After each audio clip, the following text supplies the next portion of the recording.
नमस्कार, मैं कपिल त्यागी। भारत की शासन प्रणाली में जितनी भी संवैधानिक संस्थाएं हैं, यदि उनमें करप्शन है तो भारत की जनता को उसके खिलाफ आवाज़ उठानी है। शासन का एक अंग है न्यायपालिका। इस समय न्यायपालिका में सबसे अधिक करप्शन या भ्रष्टाचार है। तो इसी करप्शन भ्रष्टाचार को ख़त्म करने के लिए आम जनता को आवाज़ उठानी है, कुछ अपने सुधार या सुझाव देने हैं। एक सुझाव ये है कि भारत के हाई कोर्ट या सुप्रीम कोर्ट में जज बनने के लिए एक योग्यता रखी गई है कि उसने 10 साल की वकालत की हुई हो। तो सिर्फ एक ही योग्यता है। यदि किसी ने 10 साल की वकालत की हुई है तो उसे सुप्रीम कोर्ट या हाई कोर्ट का जज बनाया जा सकता है। और भारत में जज बनाने का जो काम है या नियुक्ति प्रोसीजर है वो सुप्रीम कोर्ट ने अपने हाथ में रखा हुआ है।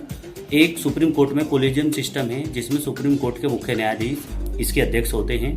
2 सुप्रीम कोर्ट के मुख्य न्यायाधीश और हाई कोर्ट के 1 या 2 न्यायाधीश को उसमें शामिल किया जाता है। तो ये 4-5 हाई कोर्ट और सुप्रीम कोर्ट के जज ये डिसाइड करते हैं कि किस हाई कोर्ट में किस जज का ट्रांसफ़र करना है और किस हाई कोर्ट के जज को हाई कोर्ट से सुप्रीम कोर्ट में अपॉइंट करना है।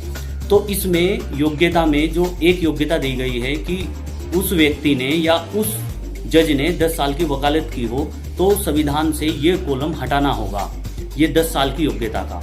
क्योंकि आपको ये मालूम नहीं है कि सबसे अधिक भाई भतीजावाद भारत की न्यायपालिका में है। भाई भतीजावाद का मतलब है कि यदि किसी के फादर या ग्रैंडफादर या भाई या चाचा सुप्रीम कोर्ट या हाई कोर्ट में जज बन जाते हैं तो अपने ही खानदान में से किसी ना किसी को जज बनवा देते हैं। वो कैसे?